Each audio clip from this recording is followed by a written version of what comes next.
Hi everyone, Mars here. I just say thank you so much for checking out my video. Today's recipe is the spinach and kale Gomaae. It's a super simple and delicious dish that is very popular in Japan and here in North America.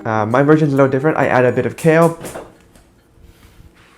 My version is just a little bit different. I added some kale, but it still tastes very delicious and is really healthy. As usual, I'll talk more about the recipe after the video clip.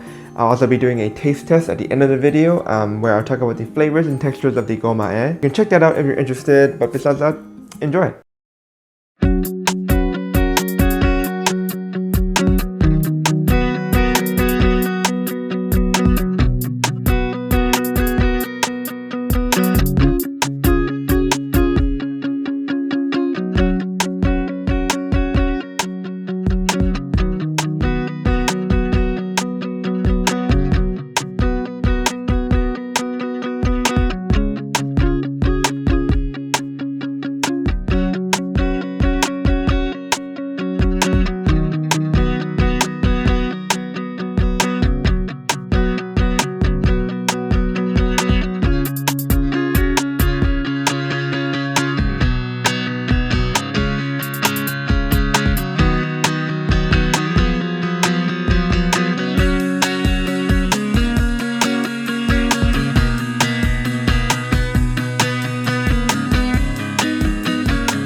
Hey everyone, I hope you enjoyed that. Like I said before, this dish is very easy to make.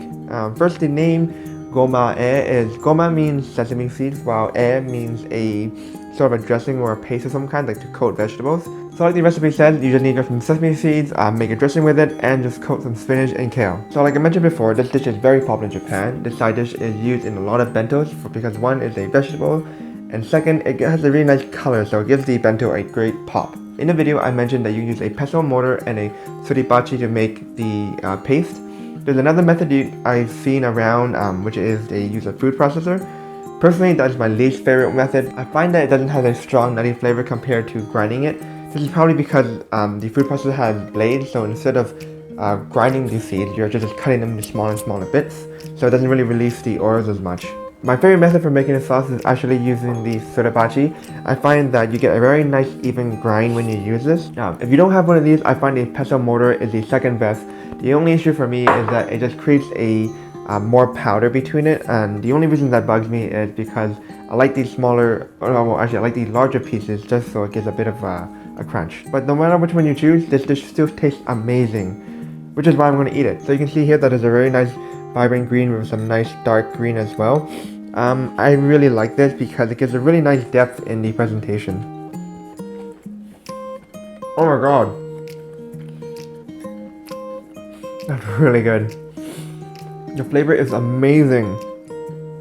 The nuttiness is like a concentrated peanut sauce, and the kale gives the dish a very nice chew. Like the texture is different. It's like a some meatiness to the vegetables. There's also a nice caramelly or like smoky flavor from toasting the seeds. There's some recipes that recommend you just to grind them raw, but I would honestly recommend you to just toast them every time. If you don't have time to roast them, you can easily find like a container of pre-roasted sesame seeds. I found some at my market, but I just didn't do it because I want to show you how easy it is just to roast some sesame seeds. So that's all I gotta say about this video. If you have any comments, suggestions, leave them down below, or please tell me if you like the addition of kale. I like it because mainly just the texture is nice. If I earned your subscription, or if you want to check out more of my upcoming videos, you can do so by clicking up there. I also have the recipe down in the description, or you can just click near this bowl right here. And finally, there's a playlist down here for Japanese recipes I've made in the past, so you can check that out right there. Besides that, cheers.